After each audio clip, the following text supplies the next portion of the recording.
The woman rode into Caldwell, Kansas on a Tuesday in the spring of 1878, and the first thing Hugh Langston noticed about her was not the scar, though it was impossible to miss, but the way she held the reins like someone who had learned to grip things hard and never let go. She came down the main street at a slow, deliberate pace on a roan mare that had seen better days, and the dust that rose around her hooves settled on her skirt hem and the hem of her travel coat, and she did not seem to mind. She was not a fragile woman. She was not a woman who had ridden hard across open Kansas just to be fragile at the end of it.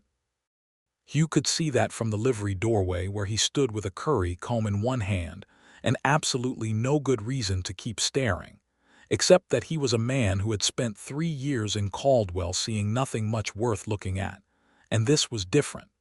She stopped in front of the land office, which was a narrow building wedged between Garner's dry goods and the telegraph office, and she dismounted without help. The scar ran from the outer edge of her left eye down along the jaw toward her chin, a pale and silvered line that had long since finished healing, but had clearly not been a small thing when it was new. It did not make her less beautiful. If anything, it made her more real, more substantial, more the kind of woman who had a history that mattered. Hugh was not the kind of man who stared.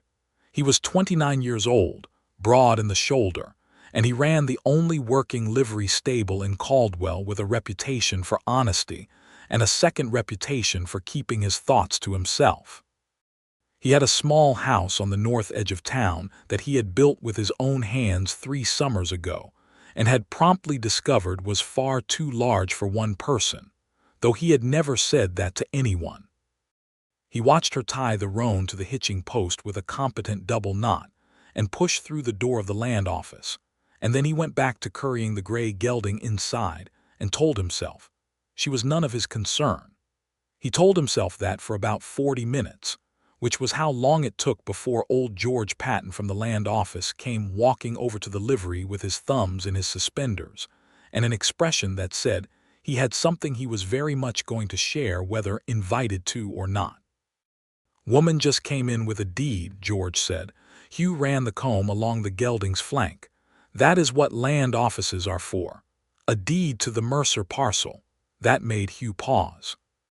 The Mercer parcel was 320 acres of good grass and seasonal creek land sitting just northeast of town, and it had been the subject of a dispute for going on 4 years. Old Ben Mercer had died in '74 without a clear will, or so the prevailing story went, and his 2 nephews from Missouri had been circling it ever since like 2 dogs over one bone. And in the meantime, a man named Cord Hallett had moved cattle onto it and was generally behaving as though ownership was a technicality that did not apply to him. "She has a deed," George repeated, with a particular emphasis that suggested this was not a simple piece of paper. "And it is dated 1871, registered in Wichita, and has the signature of Ben Mercer himself. The woman's name is Julia Slater. She says Ben Mercer was her uncle on her mother's side." Hugh set the comb down on the stall rail. "Does the deed look good to you?" George Patton had been working land records since before Hugh was out of boyhood, and he was not easily fooled. He rocked back on his heels. "It looks as real as anything I have ever seen." "Which is going to make Cord Hallett very unhappy." "That is Cord Hallett's problem," Hugh said, and he meant it.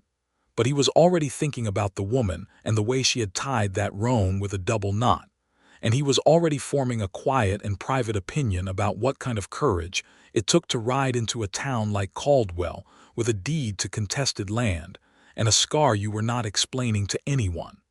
He met Julia Slater formally that afternoon, which was not something he had planned. What had happened was that Cord Hallett had heard about the deed.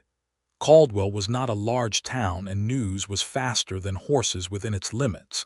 And Cord had walked into the hotel dining room where Julia was eating a bowl of soup and stood over her table with 2 of his ranch hands flanking him like unhappy parentheses, and started making statements about fraudulent documents and women who did not understand how things worked in Kansas.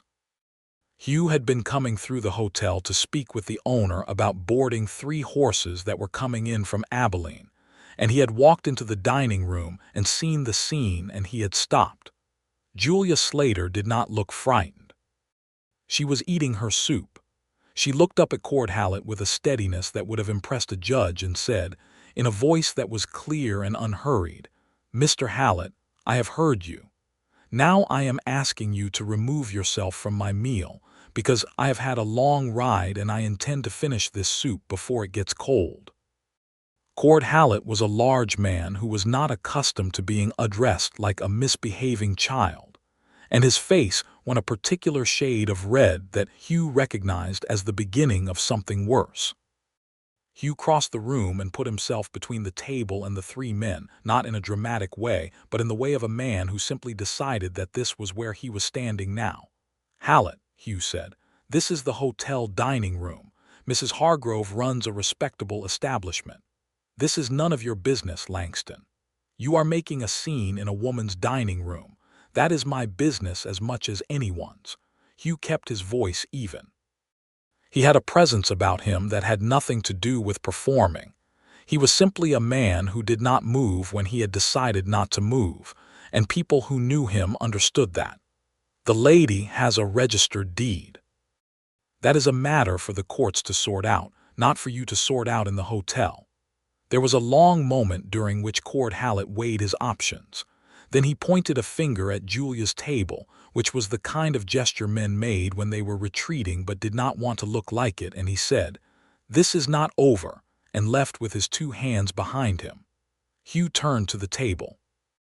Julia Slater was looking at him with an expression that was evaluating, and not particularly grateful in the soft way he might have expected. It was a more honest kind of gratitude, the kind that came from someone who had learned to be careful about what they owed and to whom. "Hugh Langston," he said, and pulled off his hat. "I run the livery." "I know," she said. "I noticed you watching when I rode in." He felt the heat of that in his face but kept his expression steady. "I was not trying to make you uncomfortable." "You did not," she said simply, and she looked at the chair across from her and then back at him. "Sit down if you would like. I have more soup than I am going to eat." He sat down. He was not sure why he did it so readily, except that it seemed like the only natural thing to do, and Julia Slater was the kind of person around whom natural things seemed suddenly obvious. "The deed is real," she said, without him having to ask. "My Uncle Ben registered it in Wichita when I was 19. He wanted me to have the land when he died. He wrote to me and told me it was done. I kept the letter." She paused. "I did not come sooner because I had reasons not to." Hugh nodded. He did not ask what the reasons were. He asked about what he had been told he could ask about. "The deed is registered in your name, Julia Slater." "It is." "And the Mercer name, my mother was Eleanor Mercer before she married my father." Ben was her younger brother. She looked at him with that clear and careful gaze. "You can ask George Patton to confirm the registration. He already has." "I believe you," Hugh said, and he meant that too. She looked at him for a moment as though she was deciding what to do with a man who said simple, direct things, and apparently meant them. Then she picked up her spoon and returned to her soup, and Hugh had a quiet and entirely unexpected feeling that he had just entered into something he was not going to walk out of easily. He helped her find a surveyor the next morning. Caldwell had a man named Ike Dobbs who could run lines, and Hugh arranged the introduction and the appointment because he knew people in this town and she did not yet, and because the deed was solid, but the practical business of establishing physical possession of 320 acres was another matter entirely, especially with Cord Hallett's cattle still grazing on it.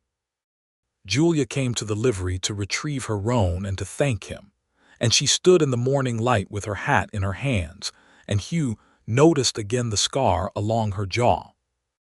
He noticed it the way you notice a word in a book that you do not know but do not look up because you think you understand it from context, from the weight of what surrounds it.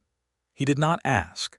He had decided, somewhere in the hotel dining room the afternoon before, that he was going to ask about the deed and wait for the rest. He did not know yet that this would take years. He thought maybe weeks or months. He was not a man who rushed things, but he had not yet learned how deep the patience would need to go.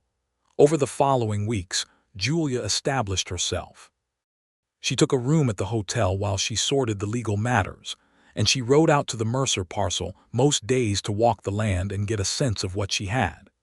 Hugh went out twice with her, once to help when she needed a second set of hands to clear a section of fence line that Hallett's cattle had pushed over, and once just because she asked him to ride with her, and he had no ability to say no to that request, which was a new experience for him.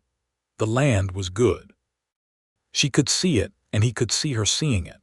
She moved through the knee-high grass with a kind of quiet reverence that told him this mattered to her in a way that went beyond investment or resource. This was something she had been moving toward for a long time. "My uncle used to write me letters about this place," she told him one afternoon, standing at the edge of the creek that ran through the eastern portion of the parcel. "He said the grass here never gave out. He said the creek came from deep enough that it ran even in July." "It does," Hugh said. He had ridden this land when he first came to Caldwell, back when Ben Mercer was still alive, and had no objection to a passing horseman cutting across his pasture. "He died in '74, Julia said. She stopped. Hugh waited. "I could not come immediately," she said, and that was all. He did not push. He stood beside her at the creek bank with the afternoon sun on the water and the cottonwoods beginning to leaf, and he thought, "She will tell me when she tells me, and that will be enough." The legal resolution of the land claim took longer than anyone had hoped, because one of the Mercer nephews, a man named Douglas Mercer from St. Joseph, Missouri, arrived in June with his own lawyer and a story about a verbal promise from Ben, and a letter he had written that he claimed superseded the deed. The dispute went to the county court in late summer. During this time, Hugh and Julia fell into a rhythm that neither of them had announced or formally agreed to, but that had a solidity to it that felt like it had always been there waiting for them to find it. He kept her roan at the livery without charge, and she did not argue about that, which told him something. She came by the livery in the late afternoon on most days when she was in town, sometimes with a reason and sometimes without one, and they would talk, not always about the land. About the town, about the people in it, about the way the sky looked when a storm came rolling in from the southwest, which it did with a particular drama in Kansas that Hugh had come to love. She was 26 years old, which he learned in a sideways fashion when she mentioned having been 19 when Ben Mercer registered the deed in her name, and the math put her at 26 now in 1878.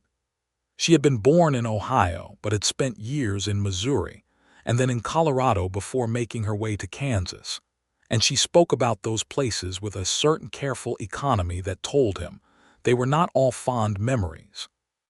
Colorado she did not speak of at all, and the scar was on the left side of her face, and Hugh was not a stupid man. He simply loved her. He recognized it with the same quiet certainty with which he recognized a horse that had good bones. There was nothing showy about it. It was just true. He loved the way she thought before she spoke. He loved the way she handled the roan with a light hand but without uncertainty. He loved the way she argued with Douglas Mercer's lawyer in the courthouse hallway with a calm precision that left the man visibly flustered. He loved the way she laughed when something genuinely struck her as funny, which was not often, but when it happened it was complete and unguarded, and illuminated something in her face that the scar had nothing to do with. He did not tell her any of this. He had not earned the right to say it yet, and he understood that without being told. The court found in her favor in September of 1878.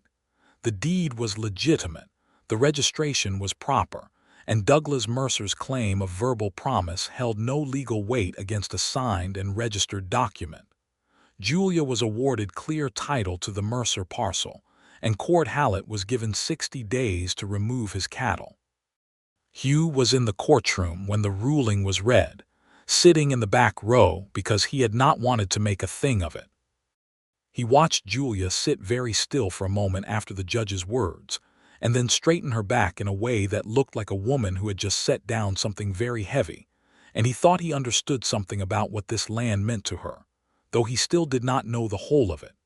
She came out of the courthouse and down the steps and found him where he had come around to wait for her, and she looked at him for a moment with those clear eyes and said, "I could not have done this without you." "You had the deed," he said. "That was you. I needed someone in this town who was willing to stand between me and Cord Hallett on my first day here." "That was self-evident," he said, and she laughed, that full, unguarded laugh, and the September afternoon seemed to arrange itself differently around them afterward. He walked her back toward the hotel and they talked about what she would need to get the ranch running. She was going to run cattle, modest numbers to start, and she would need to build up the fencing and repair the old structure that had served as Ben's homestead, which was still standing but in poor condition. Hugh listened and thought about practical things, supply costs and livestock prices, and the way the winter came to this part of Kansas, and tried not to think about how much he wanted to tell her that the house he had built on the north edge of town had 3 bedrooms because he had always assumed, in some unfocused way, that he would eventually need them. Cord Hallett did not take his defeat gracefully. This was expected. He removed his cattle within the 60 days because he was smart enough not to violate a court order.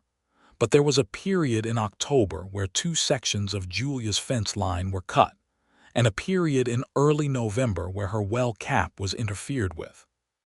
Nothing could be proven against Hallett directly. He had men who were willing to be ignorant on his behalf, but it was understood by everyone in Caldwell what was happening. Hugh began checking her fence line on his own time. He did not announce this. He simply rode out in the early morning on the days when he could manage it and did a circuit of the property, and more than once he found and repaired damage before Julia saw it herself. She found out about this in December, when she rode out one morning and found him already there mending a section of wire on the south corner. She rode up and looked at him and the repaired fence line, and then at him again. "How long have you been doing this?" she asked. "A few weeks, Hugh.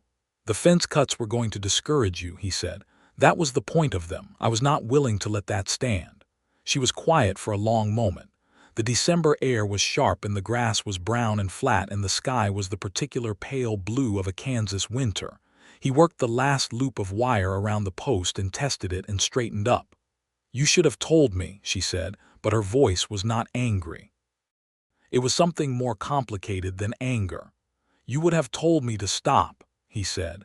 She looked at him from horseback with an expression that was struggling between several different things. "Yes," she admitted, "I would have." "I know," he said, "which is why I did not tell you." There was another silence and then she said, "I am not helpless." "I know that better than anyone," he said. "This had nothing to do with that. This was about Cord Hallett needing to know that you had people here, that you were not alone." He watched that land. He watched her take it in and do something internal with it that he was not privy to, and then she looked away across the frozen pasture, and her breath made small clouds in the cold air. "Thank you," she said, finally, simply. They rode back to town together, and neither of them said anything else about it. But something had shifted slightly, the way the light shifts when a cloud moves away from the sun, not a dramatic change, but one that makes everything warmer and more distinct. Winter in Caldwell was quiet in the way that winters on the open prairie always were, a hushed settling in, with the wind doing its considerable work across flat ground with nothing to stop it. Julia moved out to the homestead in late November, despite the protests of Mrs. Hargrove at the hotel, who felt it was too isolated for a woman alone. The homestead structure was better than it had looked from outside. The walls were solid and the fireplace drew well, and Julia had spent a good part of October getting supplies in and making repairs. She got a dog in December, a big pale yellow dog of uncertain heritage that she named Fletcher, and Fletcher was so immediately devoted to her that Hugh felt a small and foolish twinge of envy toward a dog, which he recognized as a sign that his own feelings were becoming something he could not keep pretending were casual. He came out to the homestead on Christmas Day because she had no family in Kansas, and because the idea of her alone on Christmas with only Fletcher for company struck him as wrong in a way he could not ignore. He brought food that Mrs. Hargrove had helped him pack, proper food, roasted ham and biscuits, and 2 slices of preserved apple pie. And he knocked on the door and felt more nervous than he had any right to be about a simple Christmas visit. She opened the door and looked at him, and then at the basket, and then back at him, and something crossed her face that was soft and surprised and quickly managed into something more composed. But he had seen it. "I did not want you to be alone on Christmas," he said. "Come in," she said. They ate together at the small table she had put near the window, and Fletcher sat between them with the hopeful patience of a dog who understood occasions but not quite the timing of them. Outside the light was low and silver, the kind of winter light that does not give much warmth but has a particular beauty to it, like something that knows it is temporary and has made its peace with that. They talked for a long time. She talked about her mother, Eleanor, who had died when Julia was 16, and about her father, Robert Slater, who had been a decent man but not a strong one, and about how she had managed things after that. She talked about Ben Mercer, who had been the most constant thing in her life during the difficult years, who had written her long letters from Kansas full of practical observations about cattle and weather, and the particular character of flat land with big sky, and who had gone to the trouble of registering a deed in her name when she was 19, because he understood, better than most, that a woman without property was a woman entirely dependent on the goodwill of others. Hugh listened. He asked questions that were small and not pressing, the kind of questions that kept a story moving forward without demanding more than the speaker was ready to give. She did not talk about Colorado. She touched the scar once absently, while she was speaking about the years before she came to Kansas, and then her hand dropped and she moved on, and Hugh let her move on. They sat by the fire after supper, and Fletcher put his head on Hugh's knee with the air of a dog conferring a significant honor, and Julia watched this and smiled. And Hugh thought that he had been right about the house being too large for one person, and that he was going to have to find a way to tell her that sometime before too much more time passed. He drove back to town in the evening through the cold dark, and the stars were extraordinary over Kansas, and he was not even slightly unhappy. In January of 1879, Cord Hallett made one more attempt. He approached Julia on the main street in Caldwell in front of 3 witnesses, including Martha Dobbs, the surveyor's wife, and made her an offer to buy the Mercer parcel for a figure that was low enough to be an insult dressed up as business. Julia refused, politely and completely. Hallett made a remark then that was not polite and not at all dressed up. A remark that touched on the scar and what kind of woman came to a new town carrying damage she would not explain, and the words landed in the street like something dropped from a height. Martha Dobbs drew herself up and said, with the particular authority of a woman who had lived in Caldwell for 15 years and built a reputation for plain speaking, "Cord Hallett, if you say one more word you are going to find that this town has longer ears and a longer memory than you have calculated for." Hugh was not there for this. He heard about it within the hour, as these things went in Caldwell, and he heard it from 3 separate people, and the accounts aligned closely enough that he trusted them. He went to find Julia and found her at the livery, which was where she came when she needed somewhere quiet, standing with the roan and not doing anything in particular, just standing with her hand on the horse's neck. "Are you all right?" he asked. "I have heard worse," she said. "That does not mean you should have to hear it at all." She turned to look at him, and the afternoon light came through the livery door and caught the scar along her jaw, and her eyes were direct and steady and tired in a way that had nothing to do with sleep. "Hugh," she said, "I know what you want to ask." He was quiet. "You have not asked it once," she said. "In 9 months of knowing me, you have never asked the one question that every other person in this town has been waiting for an answer to." She paused. "Why?" He thought about it honestly. "Because she deserved that." "Because it was yours," he said. "Whatever it is, it belongs to you, And you would tell me when you were ready, or you would not tell me at all, and either way I was not going to make you feel like you owed me an explanation for your own life." She looked at him for a long time. Fletcher was sitting by the livery door, and somewhere a horse shifted in its stall, and the light was slanting and golden, and the moment had a weight to it that Hugh felt in his chest. "His name was Daniel Frey," she said. "We married in 1874 in Denver. I was 22. He seemed like the right kind of man. He was not." She touched the scar in that brief unconscious way she had. "He was not the right kind of man at all, and it took me 2 years to understand that leaving was survivable and 1 more year to do it. I came here because the deed meant I could come here, because Ben had given me an exit I did not even know I needed when he registered it. The scar is from the winter of 1876. I have not spoken his name since I left Colorado in the spring of '77. Hugh said nothing for a moment. The weight in his chest had rearranged itself into something different, something that was grief for what she had carried, and a slow, clear anger at a man named Daniel Frey, who was no longer in her daily life but who had left his mark on her face, and something harder to see but just as real in the careful way she managed what she allowed people close to her. "Julia," he said. "You do not have to say anything," she said. "I did not tell you so that you would say something." "I know," he said. "I am going to say it anyway." He moved a little closer to her in the livery aisle, not crowding her, not demanding anything, just closing some of the careful distance she was accustomed to keeping. "You are the bravest person I have ever met in my life. You rode into this town alone with a legal document and 3 days of trail dust, and you stood down Cord Hallett while eating soup. You built a ranch from nothing on land nobody wanted to let you have. You did all of it alone because you had learned not to trust easily, and I think that was very wise, and I think it cost you something. And I want you to know that I am not Daniel Frey, and I am not any version of him. And I have been trying to show you that for 9 months without saying it because I did not want to rush you." She was very still. Fletcher had come into the livery and was sitting beside her now with the loyal gravity of a dog who understood that this was important. "I know you are not him," she said quietly. "I know you know," he said. "I just wanted to say it out loud."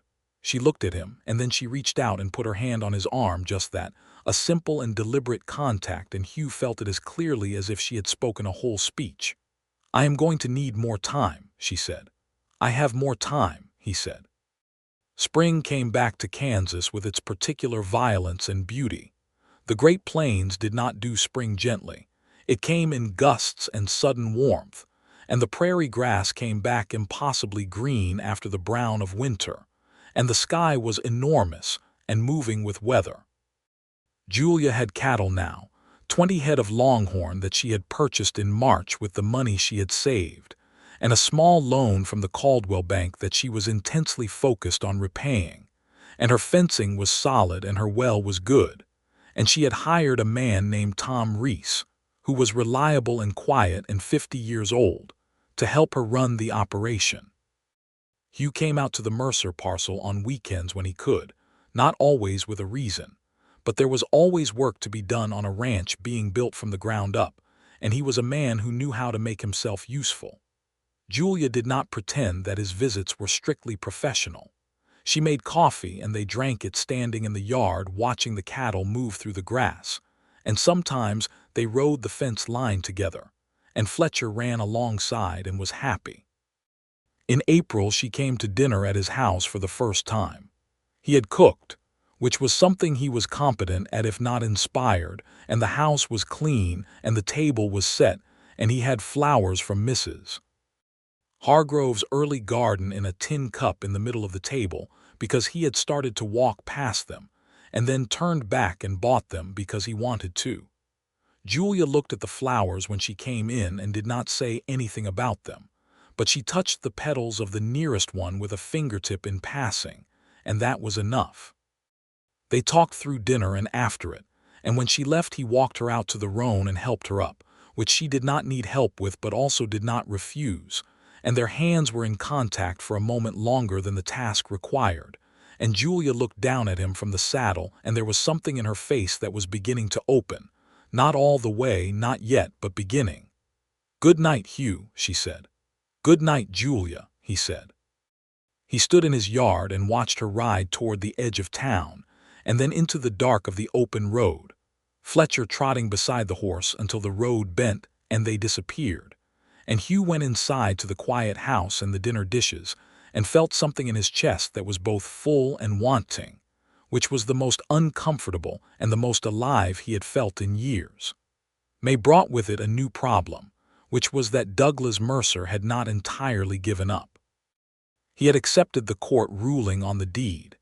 He had been advised by his lawyer that appealing was inadvisable, but he had found another route, which was the claim that certain personal property of Ben Mercer's that was housed in the homestead outbuilding predated the deed registration and therefore belonged to the estate rather than to Julia.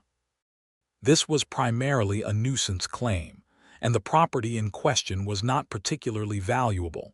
Some old tools, a piece of furniture, and a locked trunk. But Douglas Mercer was the kind of man who expressed his displeasure through litigation the way other men expressed it through drinking, and he had money enough to make the nuisance meaningful.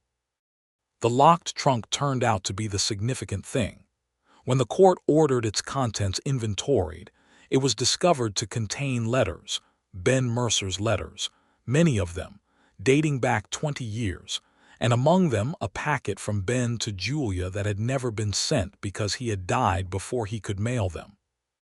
They contained, among other things, a detailed account of his intentions regarding the land, his reasoning for choosing Julia over his blood nephews, and 2 additional references to the deed that effectively closed every argument Douglas Mercer had tried to construct. The case was dismissed in June of 1879. Julia came to the livery that afternoon and sat down on the upturned barrel that had become her customary seat when she came to visit Hugh there, and she held the packet of letters in her lap and was quiet for a long time. "He wrote about my mother," she said, "about how she loved this country, and how he had always thought she would come out here someday, but she died before she could. He said leaving me the land was partly for me, and partly like giving it back to a leaner." She paused, and Hugh saw her throat move. "I did not know that. I did not know he thought of it that way." "He sounds like a good man," Hugh said. "He was the best man I knew," she said simply. "For a long time he was the only person who wrote to me who I trusted completely." Hugh sat down on the stall rail across from her. The afternoon was warm and the livery was quiet and full of the good smells of horse and hay and summer. "You can trust me completely," he said. She looked at him, and this time the look was different from all the other careful looks. This time she was not measuring the risk. She was not running a calculation. She was just looking at him the way a person looks at something they have decided about. "I know," she said. He got up from the stall rail and went to her, and she stood, and he was careful and deliberate, and he held her face in his hands both sides, the smooth side and the scarred side the same, and said, "I love you, Julia Slater," and she said nothing at all. She just moved the few inches that remained between them and kissed him, and it was a real kiss, the kind that has the whole weight of a person behind it, not just warmth but history and decision and arrival. When she stepped back, she was looking at him with that clear gaze that missed nothing, and she said, "I did not think I was going to be able to do that again. I mean feel that, let myself feel it." "I know," he said. "You waited," she said. "You were worth waiting for," he said. "You are worth anything." She looked at him for another moment, and then she laughed, that full open laugh, and said, "You are a very patient man, Hugh Langston." "I had good reason to be," he said. They did not rush the rest of it, because they were both people who understood the value of things that are built well, and they spent the summer of 1879 in a courtship that the whole town of Caldwell observed with the particular fondness of a community that had watched them orbit each other for more than a year. They went to church together on Sundays. They ate at the hotel dining room on Saturday evenings. They rode together in the afternoons when work allowed it, and Hugh came out to help with the ranch in the comfortable way of a man who was beginning to think about futures. He proposed to her in August, at the creek on the eastern edge of her land, in the late afternoon when the light was amber, and the water was low and bright, and the cottonwoods were beginning to go yellow at the tips. He did not have a ring yet. He had not wanted to presume on the timing, but he had a plan and he had things to say, and he said them plainly and honestly, which was the only way he knew how to say anything. He told her that he loved her, and that he had loved her since a day in the spring of 1878, when she had ridden into Caldwell like she owned the place, which it turned out she actually had. He told her that he did not want to move into her life or over it. He wanted to be beside it, and that meant beside her on her land in whatever structure they built for themselves, not asking her to fold into his life, but building a new one from both of theirs. He told her that he thought she was the most remarkable person he had ever known, and that he planned to tell her so on a regular basis for the rest of his life if she would let him. Julia was quiet through all of this. She was standing at the creek edge with one hand in her coat pocket, and when he finished, she turned to look at him with those eyes that he now knew so well, the steadiness in them, and underneath that steadiness the warmth that she had been learning slowly to let him see. "Yes," she said. It came out simple and full, the way she said everything that mattered. He went to Wichita the following week and came back with a ring, a simple gold band with a small turquoise stone set into it. The turquoise because she had mentioned once that she liked the color, that it reminded her of something hopeful about the sky in the west, and he had filed that away as he filed everything she told him, carefully and without loss. She put it on and looked at it and then at him and said, "I like it very much," with a softness that was entirely genuine, and Hugh thought that this moment, right here, was the thing he would think about when he was old.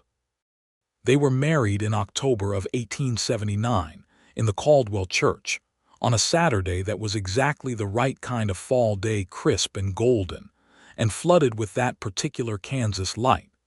Mrs. Hargrove organized a dinner at the hotel afterward, because she had been invested in this outcome since the soup incident, and she was not going to let the occasion pass without ceremony. Most of the town came, including Ike Dobbs and Martha Dobbs, and the judge who had ruled in Julia's favor and George Patton from the land office. Even Tom Reese came in his good shirt and sat in the back and looked quietly pleased. Cord Hallett was not present, which was suitable. He had contracted his operations the previous spring after a bad winter lost him a significant portion of his herd, and his presence on the edges of Julia's life had diminished into an occasional unpleasant encounter on the main street that she handled with the same composed directness she brought to everything. Douglas Mercer sent a letter from Missouri that was almost gracious. It acknowledged the court's findings and wished the new landowner well, which Julia read aloud to Hugh one morning with a slight ironic lift of one eyebrow, and he said he thought Douglas Mercer had finally run out of law to throw at her, and she agreed. At the wedding, when the minister finished the words and Hugh and Julia exchanged the simple vows they had written together, Hugh put the turquoise ring on her finger for the second time, and he kissed her in front of the whole assembled congregation, and someone, he suspected Martha Dobbs, let out a sound of deep satisfaction. Julia moved the rest of her things to Hugh's house at the north end of town in October, and they agreed together that they would operate both properties, his house in town and the Mercer homestead, and that they would spend the winters primarily at the townhouse and the working seasons at the ranch, because it was a practical arrangement, and they were both practical people who had learned not to sacrifice practicality to romance, though they had also learned not to sacrifice romance to practicality. Hugh sold 3 of his 4 livery horses to a stable in Wichita in November and expanded the Caldwell livery operation instead, taking on a young man named Charlie Pike as a hand, which freed Hugh from the absolute daily tie to the stall and gave him more time to come out to the Mercer ranch during the weeks. The ranch, somewhere around November of that year, stopped being called the Mercer parcel. The town started calling it the Langston place without any formal announcement, which was how towns worked, and Julia noticed this one afternoon in December when she heard it from Martha Dobbs in conversation and came home and told Hugh. "Does that bother you?" he asked. "Your name is on the deed." "My name is Langston now," she said simply, "and the deed says Slater Langston as of last month." She had filed an amendment at the land office adding his name to the deed the week after the wedding, which she had not told him in advance she was going to do, and which had moved him more than he knew how to say directly. "I think it is fine that it is called the Langston place.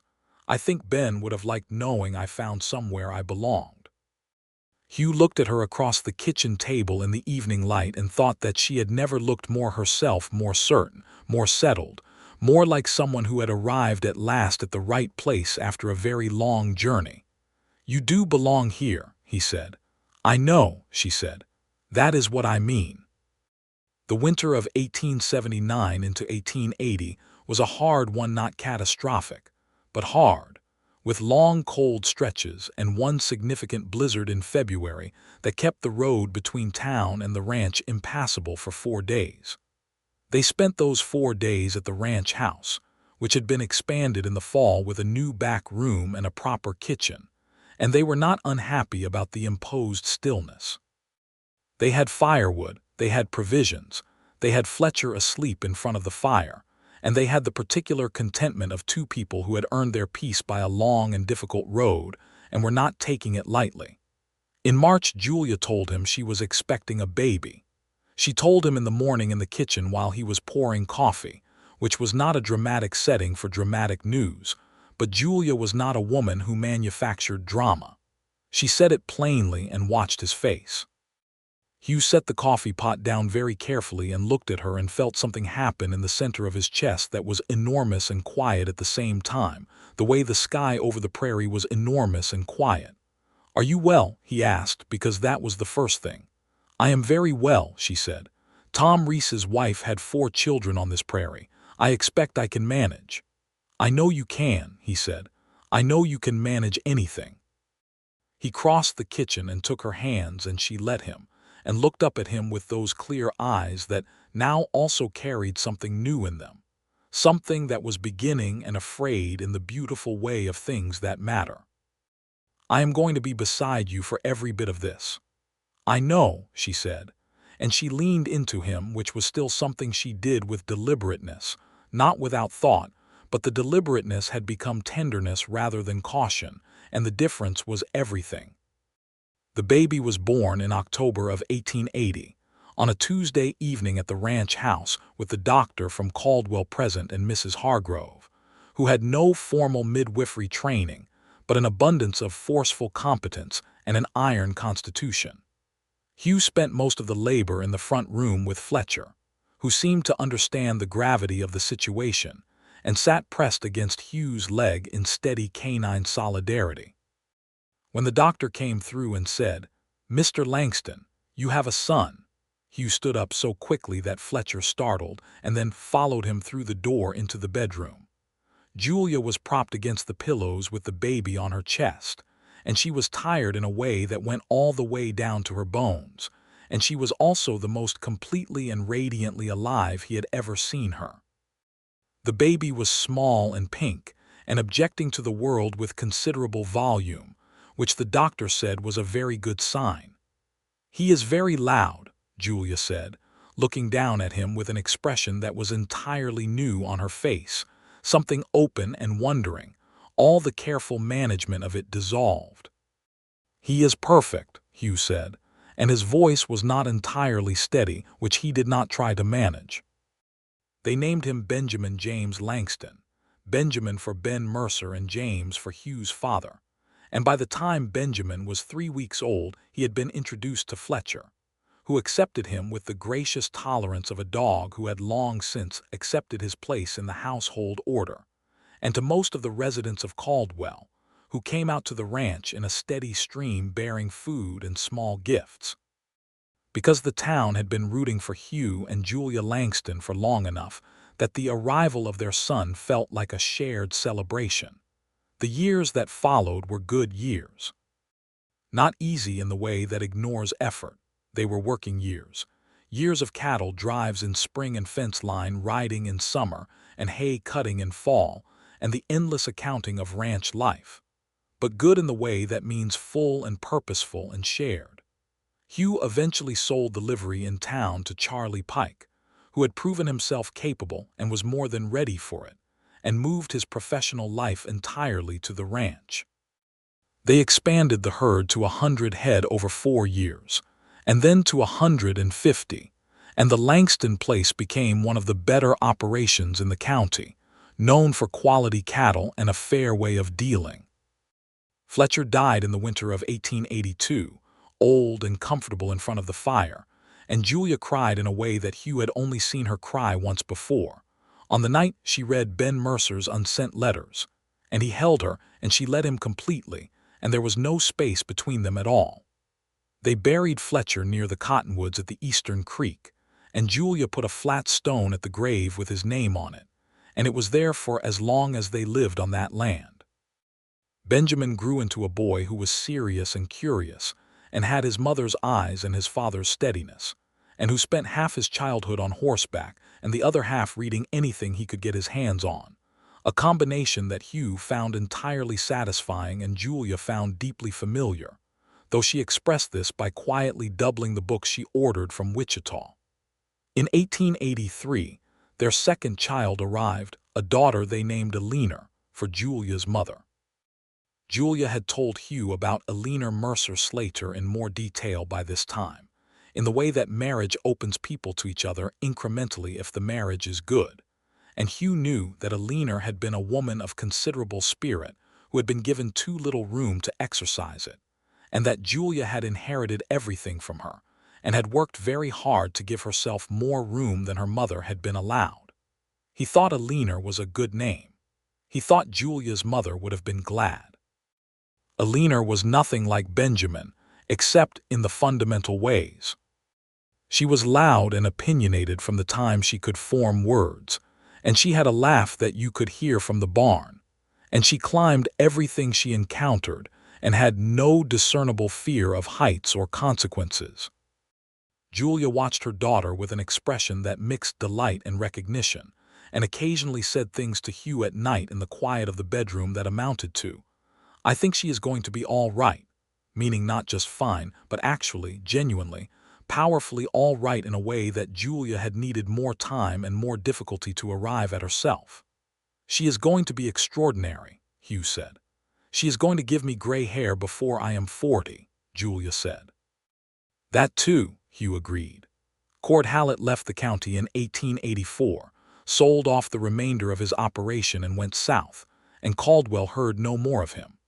This was noted at the general store and the hotel, and in a few separate conversations with no particular ceremony, and Julia received the news with a nod and went on with her day, which Hugh thought was exactly the right response to a man who had done his best to undo her and had failed entirely. The scar along her jaw had become, over the years, simply part of the landscape of her face, as familiar to Hugh as the curve of her mouth when she was thinking, as the way her eyes shifted when she was about to find something funny, as the particular set of her shoulders on a horse or the way she held a coffee cup in both hands on cold mornings. He had long since stopped noticing it as a separate thing. It was Julia. All of her was Julia.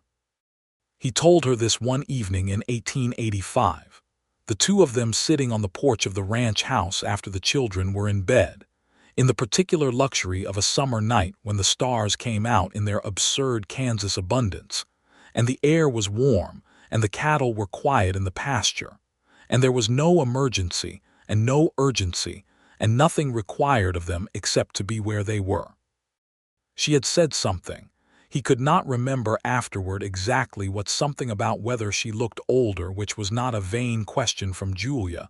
It was a real and careful one, and he had answered it the way he answered things, which was honestly and completely. "You look like yourself," he had said. "Every year you look more like yourself. I think that is the only direction a person should go in." She had looked at him in the way that had once been careful and was now just loving, all the same quality of attention but nothing held back behind it anymore, and she had taken his hand in both of hers and held it in her lap and said nothing for a long time. "I was so afraid when I rode into this town," she said eventually, quietly into the night air. "I know. I was afraid of everything. Of Hallett, of the court, of being wrong about Ben's deed, of needing people and needing to trust in all of it." She paused. "And then there was this man in the livery doorway watching me tie up my horse, and I thought that one is going to be trouble, but the kind of trouble you want." Hugh laughed, genuinely startled. "You thought that the first day. I noticed you," she said. "I noticed that you were not pretending not to stare, and that you were not staring like the others. You were just paying attention. There is a difference." "I was paying attention," he said. "I have not stopped." She turned her head and looked at him with those clear eyes in the starlight, and he saw in them everything that had been built between them across 7 years.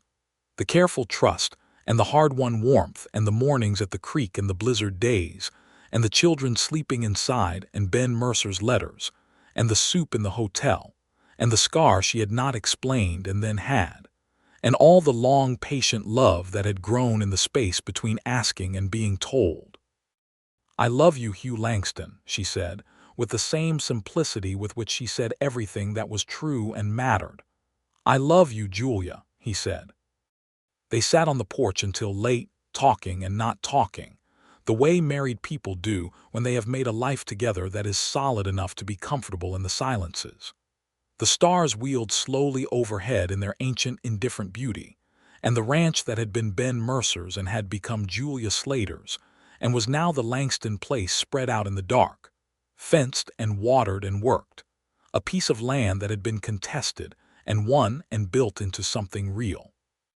Inside, Benjamin was sleeping with the angular sprawl of a growing boy who had claimed his bed like territory, and Alina was sleeping with her fist tucked under her chin the way she always did, both children healthy and certain and entirely unaware of all the history that had made their lives possible.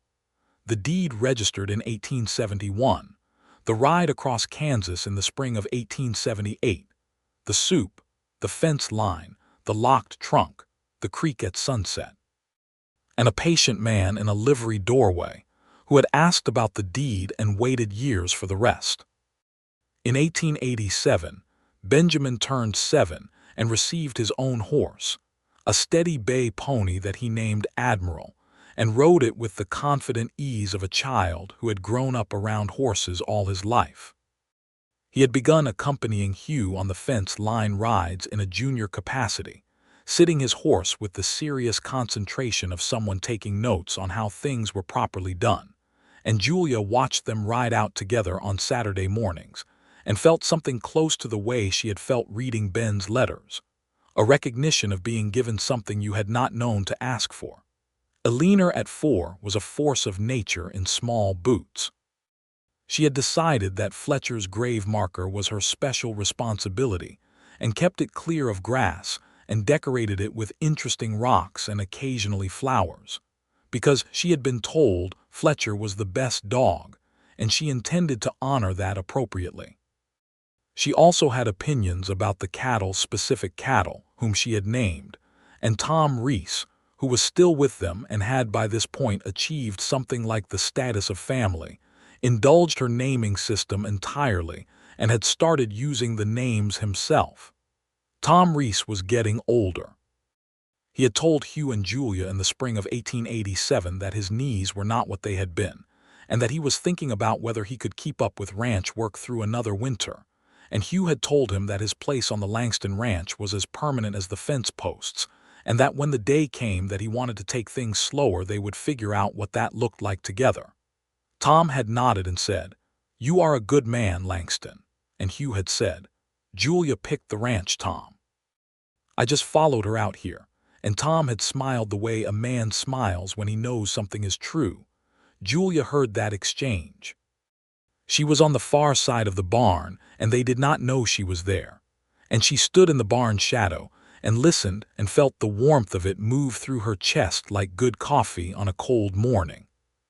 She had thought about Daniel Frey less and less over the years, which was not the same as forgetting was not available to her, and she had made a peace with that, but the memory had become something smaller than it used to be, a scar like the one on her face, healed over and permanent but no longer the first thing or the defining thing.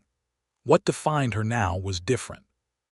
What defined her was the deed she had proven, and the land she had built, and the man who had waited and the children asleep inside, and the life that was bigger than anything she had believed in when she rode into Caldwell on a Tuesday in the spring of 1878. She thought about that woman sometimes, that 26-year-old woman on the tired roan mare with the scar and the deed, and the enormous weight of needing to win a fight that had been coming for years. And she felt for her the specific tenderness you can only feel for a version of yourself that got through something hard. She had done well, that woman. She had held the reins hard and come to the right place. In 1888, the fourth year of drought conditions that had been straining cattle operations across the southern plains, Hugh and Julia made a significant decision about the ranch. They reduced the herd to 80 head, a painful decision but a practical one, and used the capital to dig a second well and to put in a larger water system that Tom Rees's design connected to the creek more efficiently. It was an investment in the dry years, and it paid off. The Langston operation came through the drought in better condition than most of their neighbors, and when the rains returned in 1890, they were positioned to rebuild the herd from a better foundation. This was the kind of decision that required trust between partners who were also married, because the financial stakes were real, and the disagreements about approach were also real, and had to be worked through with honesty rather than performance. They had a long and occasionally heated conversation about it across 2 evenings in the spring of 1888, and came out the other side of it with the plan, and with something strengthened between them, the particular durability of a marriage that has learned to fight about important things without losing sight of the important people. "You were right about the second well," Hugh told her in the fall of 1889 when the water system had proven itself through 2 consecutive dry months. "You were the one who found the location," she said. "You were the one who made us invest in it when I was not certain we could afford it." "That is what I am for," she said, with the slight curve of a smile that he loved. "Among other things," he said, the smile became a real one. In the autumn of 1890, Julia turned 38 and Hugh turned 41, and Caldwell had changed around them in the way that frontier towns changed. The cattle drives that had made Caldwell significant were trailing off as the railheads pushed further west, and the range wars settled into the slower work of established settlement. The town was becoming something more permanent, more fixed, and some of the wildness had gone out of it along with some of the danger and some of the freedom that came with that kind of open-ended country. Hugh and Julia did not feel diminished by this. They had built something that did not depend on wildness to sustain it. The ranch was good. The children were growing. The life was real and full and theirs. On a Sunday afternoon in October of 1890, with the cottonwoods at the eastern creek turned to gold and the air carrying the first real cold of approaching autumn, Julia walked out to Fletcher's grave marker near the creek, as she sometimes did. For no reason she would have been able to explain precisely, except that it felt like honoring something that deserved to be honored. She crouched down and cleared the grass from the flat stone the way Alina had taught them all to do it, and she sat back on her heels and looked at the land around her, her land, Ben's land, the land Alina Mercer had never gotten to see, and she felt the fullness of it, the complete and settled weight of a life that had become itself. She heard Hugh coming through the grass behind her before she saw him, his footsteps familiar as her own heartbeat by now, and she did not turn around because she knew he would come to stand beside her, which he did. He put his hand on her shoulder, and she put her hand over his, and they stood at the creek in the October light, with the cottonwoods golden above them and the water low and bright and the cattle visible in the far pasture, and somewhere behind them in the house, a child's voice, Alina, by the volume and conviction, making some important announcement to her brother. "What are you thinking about?" Hugh asked. "Everything," she said. "All of it." She paused. "About the woman who rode in here 12 years ago." about how frightened she was and how she did not show it, about the deed and the soup and the locked trunk and all of it. She was something, Hugh said softly. Julia laughed, a warm and private laugh. She was so alone. She is not alone now, Hugh said. No, Julia said. She is decidedly not alone now. She stood up and turned, and he was right there, close and solid and known, this man who had asked about the deed and waited years for the rest. And she looked at him with the full, clear gaze that had once been protective and had become simply the way she looked at someone she loved completely. "Thank you," she said, and it meant everything she had never said and everything she had said and all 12 years of it at once. "We built this together," he said. "We did," she agreed. He kissed her at the creek in the October afternoon, with the cottonwoods turning gold and Fletcher's stone beside them and the land spreading out around them in all directions. And it was the kind of kiss that two people share when they have been through enough together that every kiss contains the history of all the others. The first one in the livery and the nervous ones and the comfortable ones and all the rest. And it tasted like the life they had built together, which was a good life. A real and whole and permanent life, built on solid ground. Inside the house, Eleanor had apparently won whatever argument she was having with Benjamin, because the declaration gave way to a satisfied silence.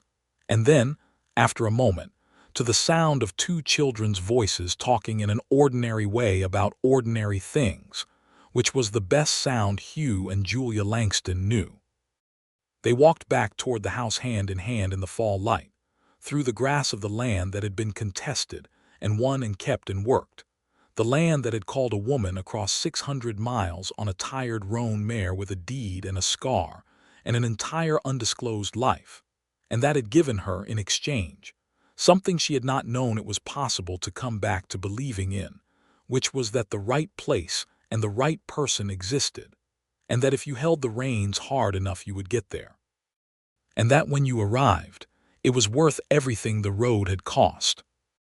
The cottonwoods went on turning gold in the October afternoon, and the creek ran on in the way that deep water always ran, and the cattle moved through the good Kansas grass, and the sky over the flat land was enormous and blue and full of light, and everything was exactly as it should be, and it was enough, and it was more than enough, and it was theirs.